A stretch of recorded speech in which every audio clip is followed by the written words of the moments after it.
¿Qué tal?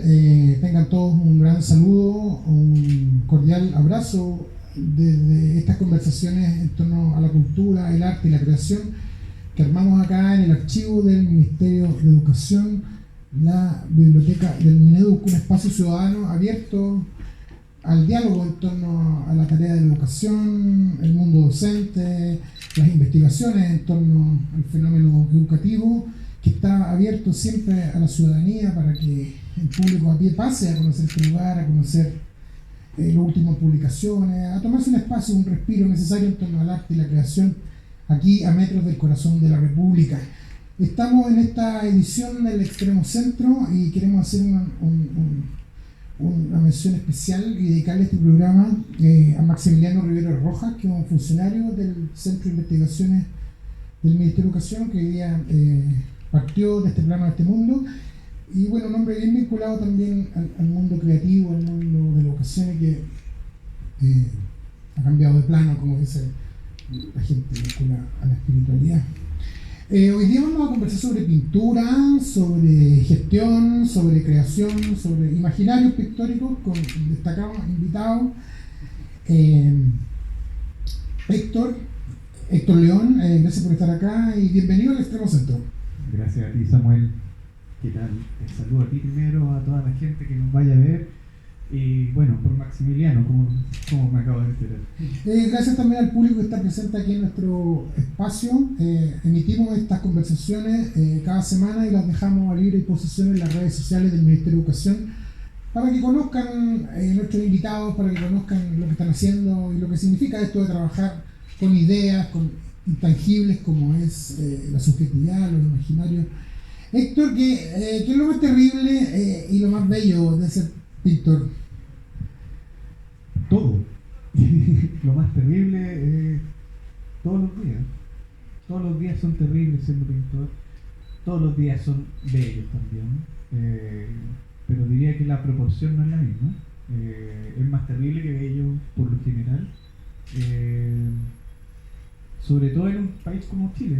Es como, creo que todos los que nos dedicamos al arte acá, salvo unos poquitos, no la pasamos tan bien la mayor parte del día, pero de eso se trata nuestra labor. ¿Y por qué insistes entonces en la tarea de la pintura? Si se ha tornado un poco más difícil. ¿Cuál es la insistencia? ¿Cuál es la flama que mueve ese deseo? Claro.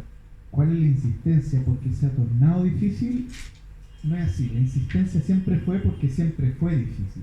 Desde que decidí dedicarme, desde que entré a la escuela de arte, siempre fue difícil. En ese momento no me daba cuenta en absoluto porque con 18 años la energía era muchísima y no te dabas cuenta lo difícil que era. Uno no se, o por lo menos a mí me pasó así, que nunca me di cuenta de que finalmente lo que estaba haciendo era una especie de acto de resistencia, de resiliencia social estudiando arte, siendo la persona que soy, la persona con el origen que tengo, etcétera, en Chile. ¿Y cuál es la persona que eres? ¿Cuál es el origen que tienes? Si se puede conectar ese dato con la formación que asumiste tener en la vida, ¿no? Claro, con eso me refiero así como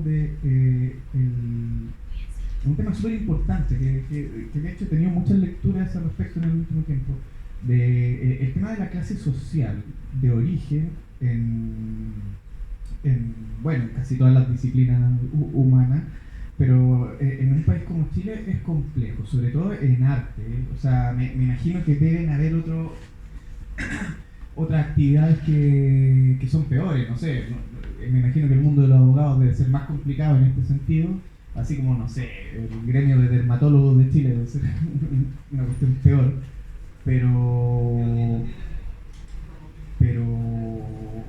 es complejo. Y tuviste que hacer mucho esfuerzo para dedicarte al arte, tu familia, ¿te costó sí, claro, armar ahí tu claro, no fue automático esa? Exacto, y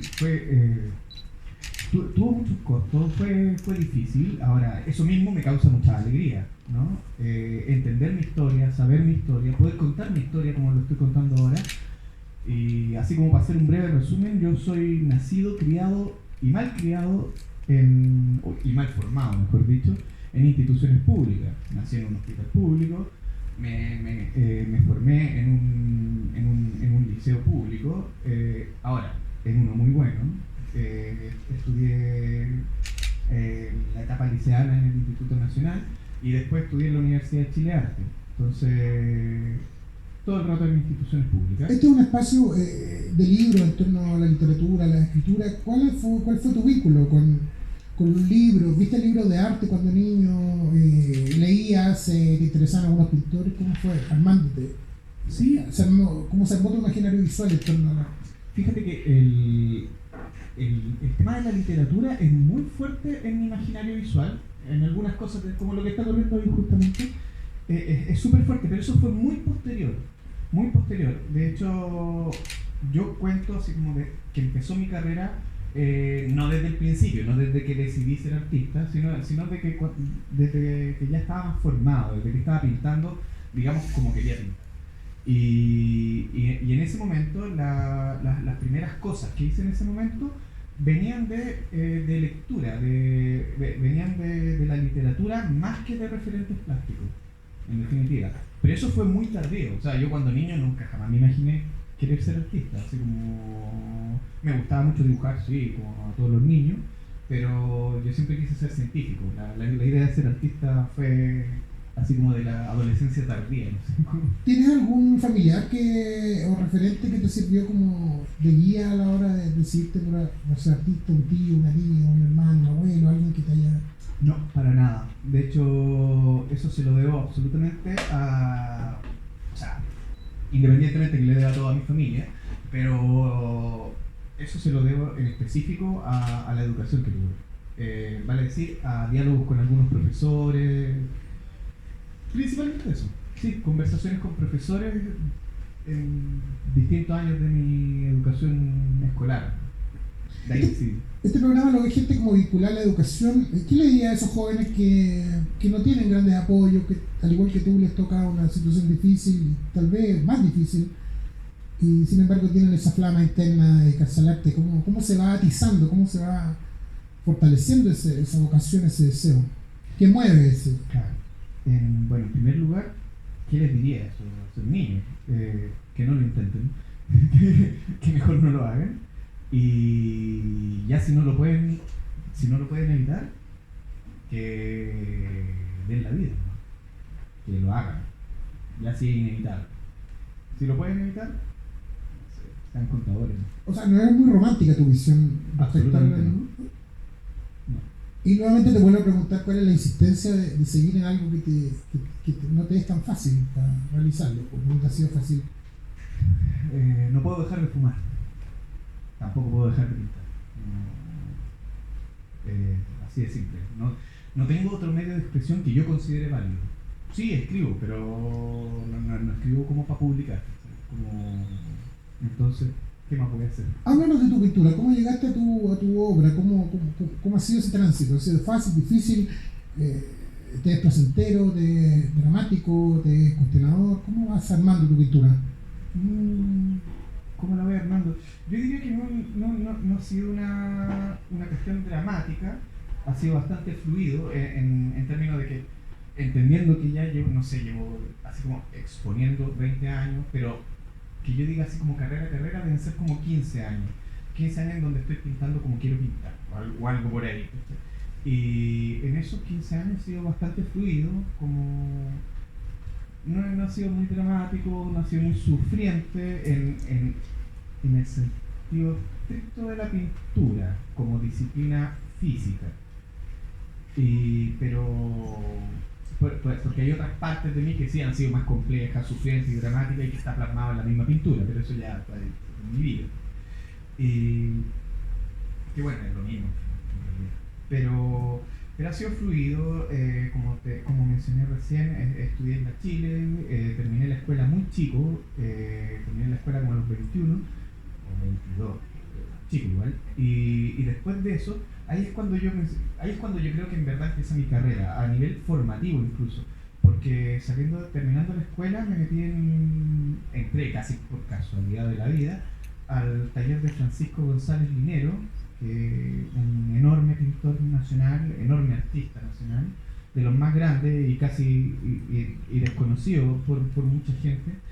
Entré a su taller como alumno, terminando la escuela, y bueno, duré muy poco como alumno, porque yo soy muy mal alumno, entonces duré poco, creo que duré como una sesión de pintura siendo alumno y de ahí pasé a ser como su ayudante, porque como no hacía caso del mano, pero tenía buena mano, me quedé de ayudante.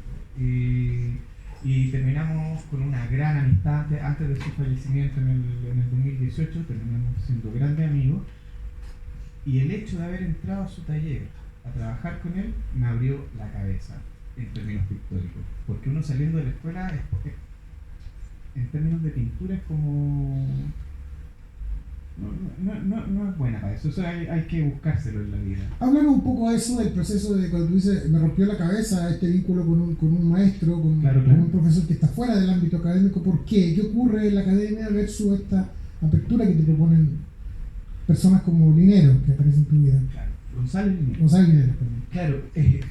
Claro, porque, bueno, en primer lugar estamos hablando de un hombre maravilloso, un tipo extremadamente generoso o sea, ostracismo cero, el tipo así me entregó una cantidad de conocimiento enorme, no solo de pintura, también de conservación, de cosas ligadas al mundo de la pintura y del arte. Entonces, eso fue, esa entrada de cuestiones técnicas se sumó muy bien a mi parte estética. Y eso fue, y ahí yo digo, yo me seguí formando después de la escuela con eso. Y ese fue el hito de formación más importante en mi vida. De hecho, es uno de los hitos, así como artista, es creo el hito más importante haber pasado por su taller. Porque de ahí empecé a pintar como pinto. Cuando ¿Cuáles fui a la escuela pintaba diferente. ¿Cuáles son estos los temas que cruzan, que son transversales en tu obra? Si pudiéramos comentarlo, es decir, ¿por qué tal decisión, por qué tal colores, por qué tal textura? Sí, claro. Hay varias cosas de eso que sí son transversales en mi trabajo, digamos, de los últimos 12 años. Pero más importante que aquello, creo que hay temáticas que para mí son fundamentales y nunca he podido dejar de abordarlas. En primer lugar, yo trabajo siempre con figura humana, como se ha visto casi todas las fotos que están corriendo. Trabajo siempre con figura humana porque esto me costó un poco entenderlo de mí mismo, que lo que me interesa finalmente son temas medio existencialoides, así como, y lo digo así con responsabilidad, me interesa temas de humanidad, los conflictos que se generan en las relaciones de los humanos, y bueno, siempre llegando a eso no se puede evitar el tema del poder, los conflictos que genera la palabra poder, ¿no? Como el poder. Siempre en el mundo hay una relación entre los que están cagados y los que los cagan. Eso es como, ese es el punto de partida en todo mi trabajo, creo yo. Una relación de dominación y dominado fuerte. Exacto. Que se ejerce también en el plano del cuerpo, ¿no? El cuerpo sería el territorio. Absolutamente. ¿Por qué? Cuéntanos ese interés por visualizar esa dominación corporal. Claro, aquí hay que entender también que yo lo agarro como de refilón, ¿no? Porque como hago pintura figurativa, yo lo hago de forma representativa, a diferencia de, por ejemplo, lo que hacen en la performance, que es realmente con el cuerpo. Esto yo lo hago, y aquí viene también el tema de la literatura. ¿Por qué tuve que meterme en la literatura para poder efectuar mi pintura finalmente? Es porque hay un punto en que hay que representar. Entonces, igual, la idea de mi pintura, por ejemplo, eso, que es muy pastoso, tiene una dimensión física. Me interesaba mucho llegar a esa presentación del cuerpo sin poner el cuerpo realmente, porque estoy poniendo un cuadro, ¿no? Una pintura, una tela, un papel. Entonces, no sé si respondí tu pregunta. Respecto a los colores que tú utilizas, a los procesos de composición, ¿cómo se va armando eso? ¿Tú eres más bien intuitivo o piensas, estás permanentemente indagando con materiales, cómo rinden? ¿Cómo es ese proceso de llevar los materiales al soporte? De intuición creo que tiene poco mi proceso. Por un lado, claro, han habido procesos largos de investigación de técnica Y de ahí he ido armando con el tiempo, o he ido articulando, mejor dicho, cierto léxico, cierto abecedario de distintos elementos plásticos que voy poniendo después en la obra. Y bueno, después articular los elementos plásticos, ¿no? Armar la propia poesía. Si uno pudiera ponerle el oído a tu trabajo, así, poner el oído en la superficie, ¿qué crees que escucharía un auditor, una persona que está observando eso? ¿Cuáles son los ruidos? ¿Cuáles son las sonoridades que se escribirían ahí? Creo que algún ruido asqueroso. Así como. ¿A qué le llaman asqueroso? Sí, mal utilizado, pero algo entre gutural, flatulento, no sé. Creo que es impresión propia, cada cual tendrá su propia impresión al ver mi trabajo. Pero creo que sonaría así, como roce con fluido.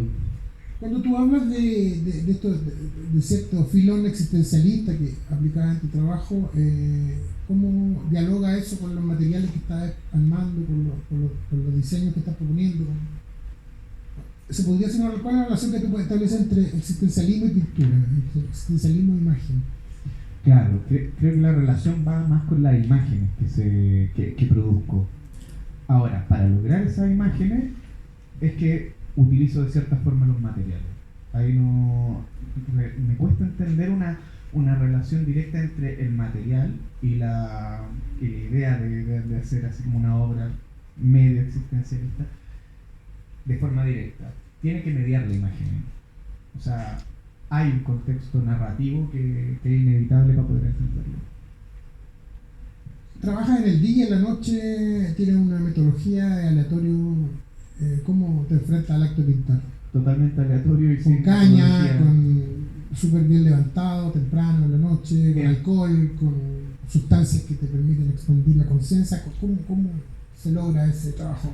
La mayor parte del tiempo es...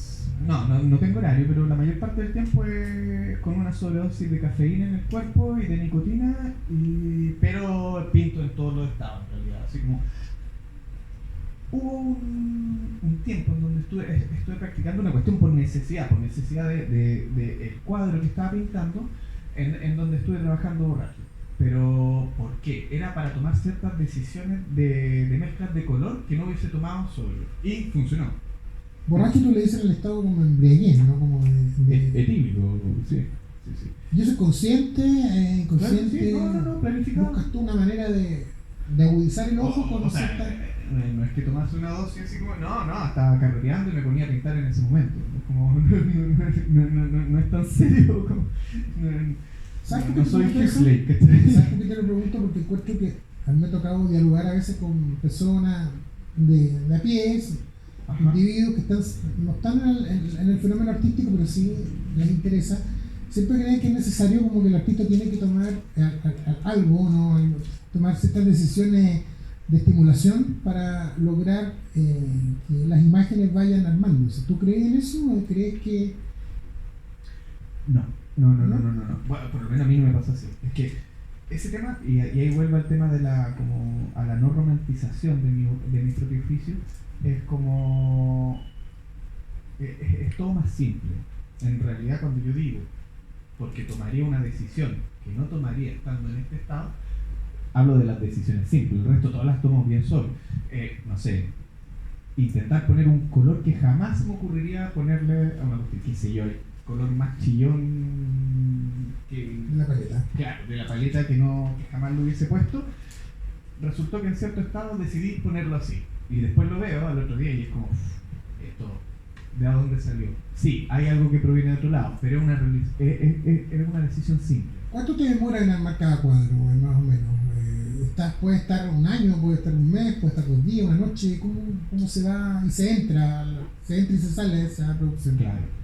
Es súper relativo, pero la mayor parte de mis trabajos siempre son largos. Son largos porque, en primer lugar, la mayor parte de este periodo que yo digo que es mi carrera, que son como 15 años, siempre he trabajado en más de un cuadro al mismo tiempo.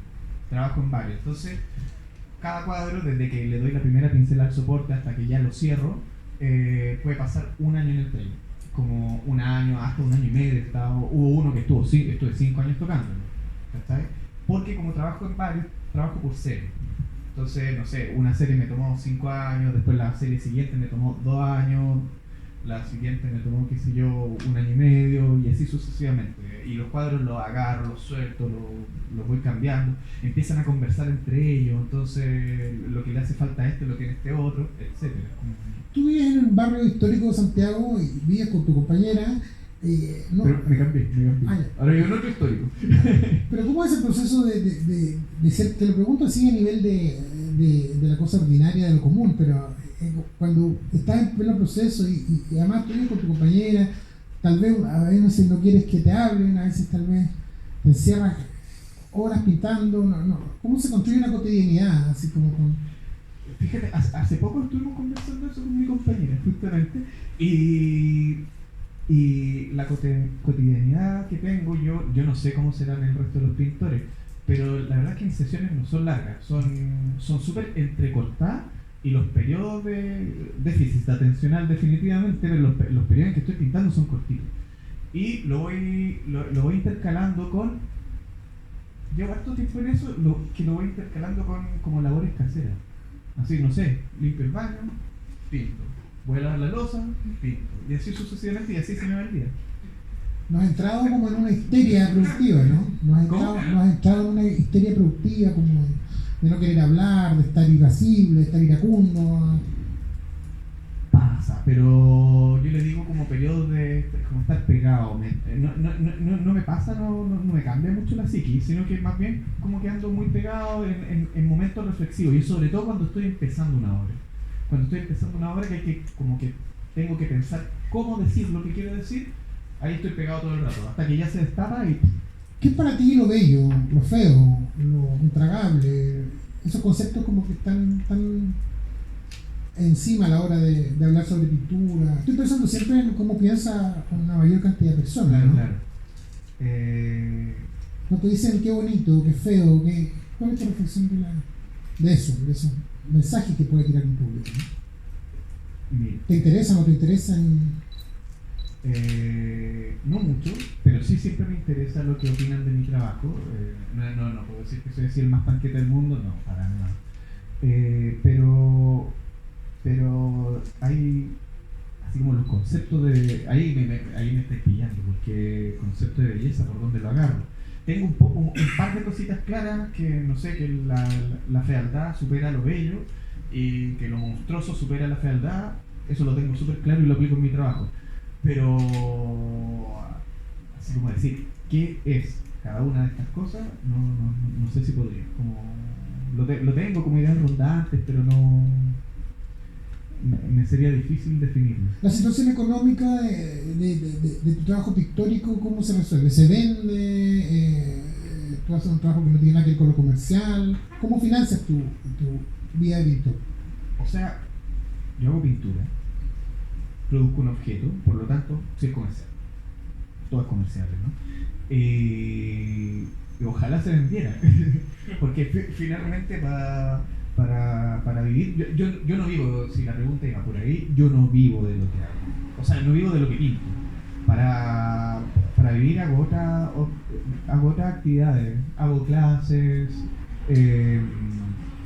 Tienes que diversificarte. Exacto, trabajo en otras cosas, he trabajado en muchas instituciones culturales, tanto en gestión como en cuestiones súper específicas como conservación, restauración, como te decía antes, cosas que aprendí de mi maestro. Entonces, pero así como vivir de la pintura, jamás me ha tocado esa suerte. Yo te hago esa pregunta respecto a que no te interesa deliberadamente vender No, sí me interesa. o encuentras que también no has trabajado bien ese ámbito de la comercialidad. ¿Cómo? Soy pésimo. Sí, soy pésimo. Soy un muy mal vendedor de mi propio trabajo. Y esto de que el autor hoy día es productor también, ¿cómo te...? Totalmente de acuerdo, pero yo soy... Perdona, te lo menciono porque tú en una entrevista hablaste sobre esa crítica muy profunda que tienes con el mercado del arte, con los marchantes, los curadores de la galería. ¿Cómo se engarza eso con tu deseo de seguir trabajando? Tal vez por eso soy tan malo en términos de ventas, porque me encantaría vender, me encantaría que mi trabajo se vendiera así como pan caliente, ojalá, me encantaría. pero el deseo de venta jamás va a tener ninguna injerencia en mi producción. O sea, yo pinto lo que quiero pintar, ¿no? Y no le va a meter nada. Y sé a qué entrevista te referís y más o menos entiendo que ahí hacía una cita a Henry Miller, que Henry Miller decía, o sea, es una cita adaptada, ojo, que hablaba, ahí yo lo hablaba así bien pomposo, bien bonito, porque lo hice por escrito y no como estamos ahora. Decía que el acto de la creación no se puede supeditar a ningún movimiento comercial ni a ninguna tendencia artística, que eso encuentro que es más importante, y porque es la tentación habitual de los artistas, y yo lo veo sobre todo acá, es como de repente se ponen de moda varios temas, así como anda a no escucharle a un curador la palabra territorio, cuerpa y no sé qué otra cuestión más.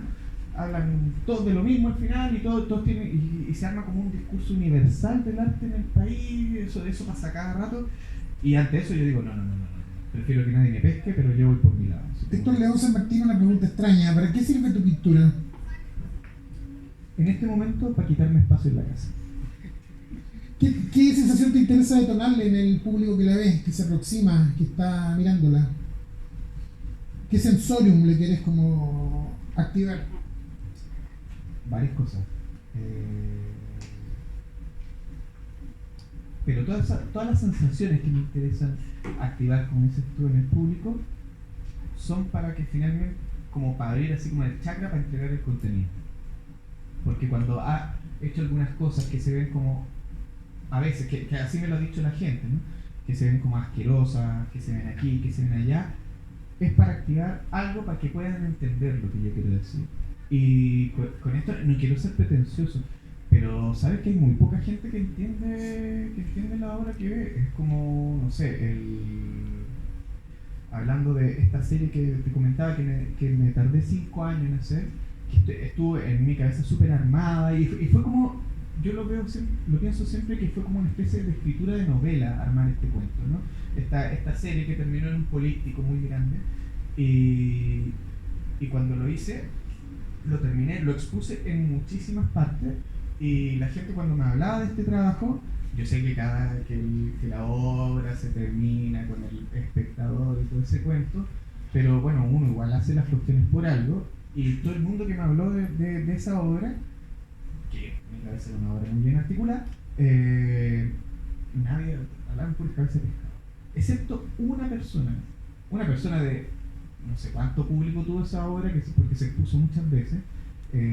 Ponte tú que la hayan visto 1500 personas, por decir algo, y una persona me comentó, una persona lo entendió y me dijo, esto es esto, sin ningún romanticismo, sin nada, sin ninguna mística, así como aquí tenemos cita la historia del arte, tenemos este movimiento, tenemos esta otra cosa, como perfecto. ¿Qué es lo mejor y lo peor de ser chileno, de ser chilena?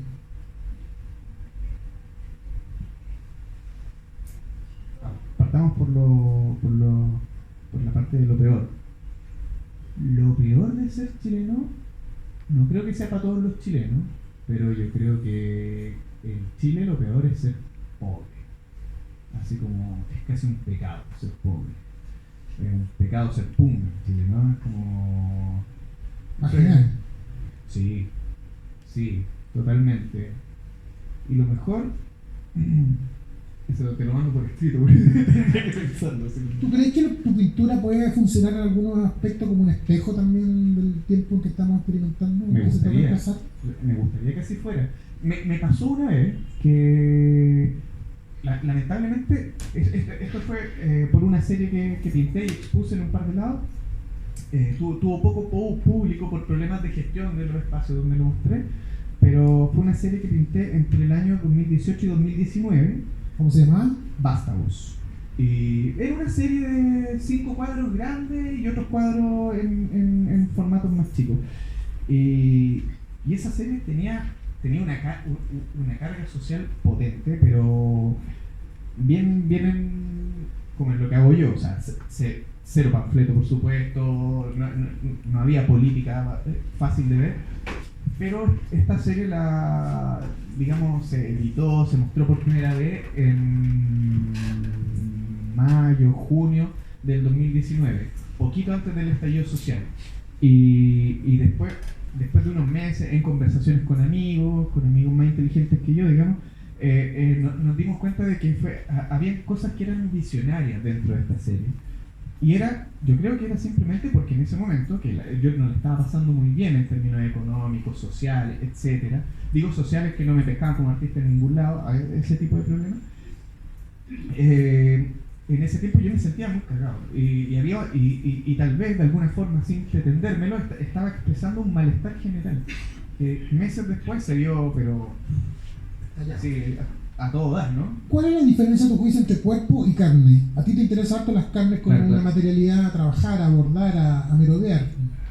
Claro, en la pintura, para mí voy a hablar desde la pintura, eso. La carne refiere a la piel. ¿Cómo la piel deja ver cosas de adentro? Y esto va desde lo físico hasta cuestiones más de contenido, de tema. Cómo la piel deja ver lo que hay detrás de la piel. Ese es mi tema con la carne. Y el cuerpo, y ahí creo que eso lo pienso más como en sentido de volumen, más que nada. Aunque suene extraño porque estoy juntando cuestiones de distintos campos semánticos, pero no sé, lo veo, pienso más en cuerpo cuando trabajo con escultura, aunque suene súper de perogrullo, pero cuando trabajo con una escultura, de hecho lo llamo cuerpos. Las esculturas se llaman cuerpos, el cuerpo 1, 2, 3.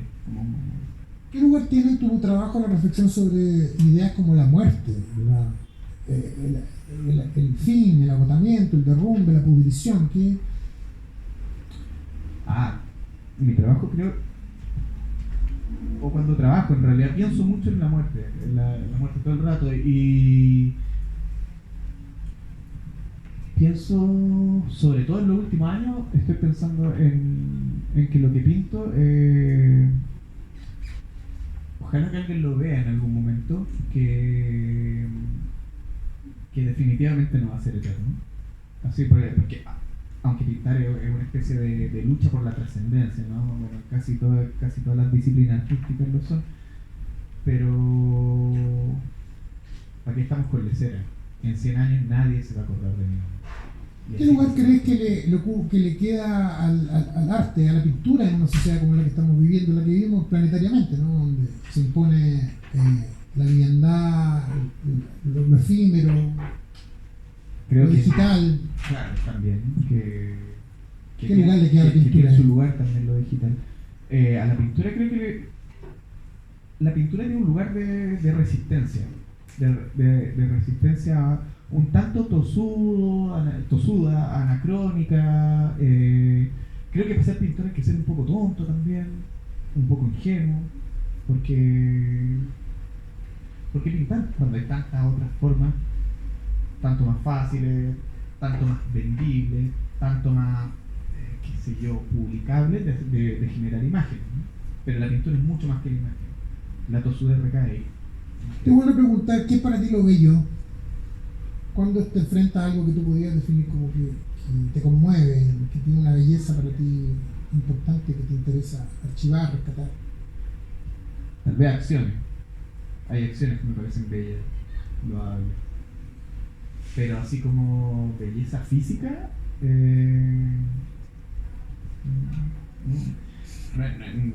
jamás me imaginé, jamás, porque veo a alguien que veo a X persona y encuentro que es una bella persona, jamás me van a dar ganas de pintarlo.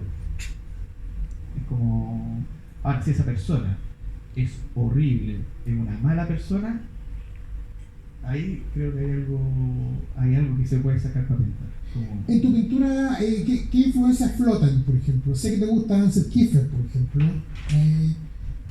¿Qué otros pintores mundiales, nacionales de la historia te están...? Me encantó cómo lo dividiste, mundiales y nacionales. Sí, pues.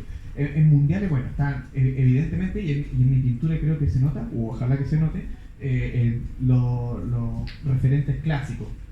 Sobre todo referentes clásicos así de la antigüedad, pintores barrocos, europeos. Y ahí hay que estar ojo también, porque gran parte de mi trabajo, yo he trabajado como con una idea bien europeizada de lo que son la pintura, porque también me interesa que la gente que tiene en su imaginario esta idea europeizada de la pintura pueda entrar en ella, para de a poco yo en mi propia producción, digo de a poco en el tiempo, empezar a mostrar lo que en verdad quiero mostrar. ¿Qué significa una idea europeizada del arte? Pintura clásica, la pintura clásica proviene definitivamente de Europa. Pero me quiero quedar con el tema de los referentes. Bueno, referentes, yo soy una persona que estudia bastante el tema, estoy siempre buscando pintores, estoy tratando de siempre estar actualizado respecto a lo que ocurre en el arte mundial. Tengo varios referentes, digamos, internacionales de pintura. Hay tipos que... Nombres, ya más para acá, más en lo actual, qué sé yo, David Hockney, Richter, sí, pero está un poco más alejado de mi idea de entender pintura. Entonces, por eso voy seleccionando algunos. Hay otros, no sé, Cecily Brown, son pintores contemporáneos, sí, contemporanísimos. Hay otros que tienen menos edad que yo, que estoy mirando, que está así como, no sé, hay un tipo, no me acuerdo de qué país es, de Ghana parece, pero radicado en Inglaterra, que se llama Amoako Boafo. Joya, el nuevo con Chile, el con Chile del siglo XXI, está bueno ese. Y que trabaja con el tema de la negritud, ¿no? Ese está bueno, actuales. Y están los referentes nacionales. Los referentes nacionales y que son a los que conozco, porque no me interesa conocer a los otros. O sea, conozco a varios famosones, pero no tengo nada que mirar en sus pinturas. En cambio, como te decía, Francisco González Linero, échenle un ojo a él, quien fue mi maestro, su pintura es increíble. Yuri Núñez Izquierdo, otro maestro, que por ahí anda, es genio. A eso hay que meterle el ojo. Tú tienes harto trabajo de taller, ¿cómo es tu dinámica con la relación con el espacio, el taller? ¿Te importan los lugares que tiene? ¿Te importa pintar en cualquier lado? ¿O vas ahí desarrollando una energía especial para tener un lugar específico donde trabajar? Mira, me pasa que me he tenido que cambiar muchas veces de taller. Entonces, no todos los espacios tienen las mismas condiciones físicas. Entonces siempre he tenido la lógica de que mi trabajo se adapta al lugar donde estoy. Entonces, la primera vez que tuve un taller con dimensiones grandes, pinté cuadros grandes. Después me fui a vivir a un departamento, pinté cuadros chicos. Y así sucesivamente. En la actualidad estoy generando obras de gran formato, cuadros grandes, pero lo estoy haciendo con soportes modulares, en donde voy juntando varios soportes para generar un solo cuadro, que no es lo mismo que un político, una pieza. Y eso es porque ahorra espacio, porque es fácil transportarlo, etcétera. Hablamos de eso recién. Este programa lo ve gente vinculada a la educación, lo decíamos al inicio, profesores, gente que está metida en el fenómeno educativo. ¿Por qué crees tú que es interesante acercarse a tu producción, más allá de que es la tuya la que estás promoviendo, pero qué hay en tu pintura que consideras tú que es importante ponerle atención, ponerle ojo? Necesario guiño al autobombo, pero ¿por qué crees que es importante, por ejemplo, que un profesor de arte pueda enseñar tu trabajo en el aula? ¿Qué te interesa que los alumnos, gente que está vinculada, suponte, a las artes plásticas, pueda ver en tu trabajo?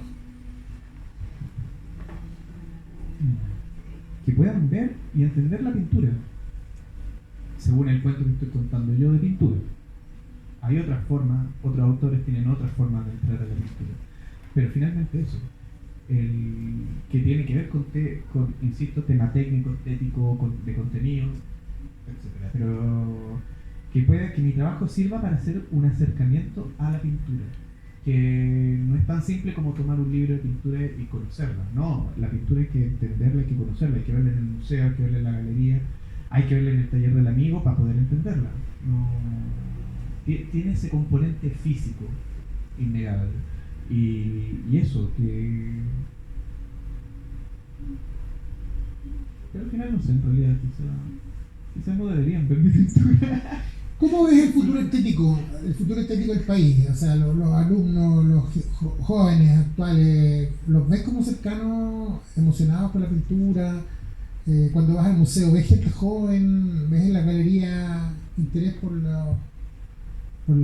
por los teenagers, por ver pintura, Claro. ¿cómo? ¿Sí? Claro que sí, Sí. o sea, la disciplina de la pintura nunca muere, aunque quieran matarla. Las escuelas de arte están llenas de cabros chicos, están todos metiéndose en clases de pintura, como... Sí, están...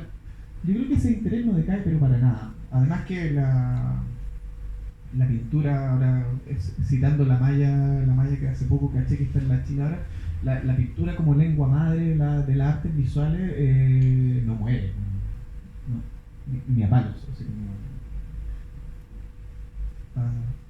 está súper vigente. Nos tenemos que ir ya, pero no puedo abandonar esta conexión con la pregunta: ¿cómo ve el futuro para el país? ¿Cómo ves todo lo que está ocurriendo en perspectiva de los años que están por venir, los cambios de constitución, la emergencia de discursos más autoritarios, el costo de la vida que ha aumentado? ¿Cómo ves el futuro para el país? Y en ese lugar también el lugar del arte. Eso te iba a decir.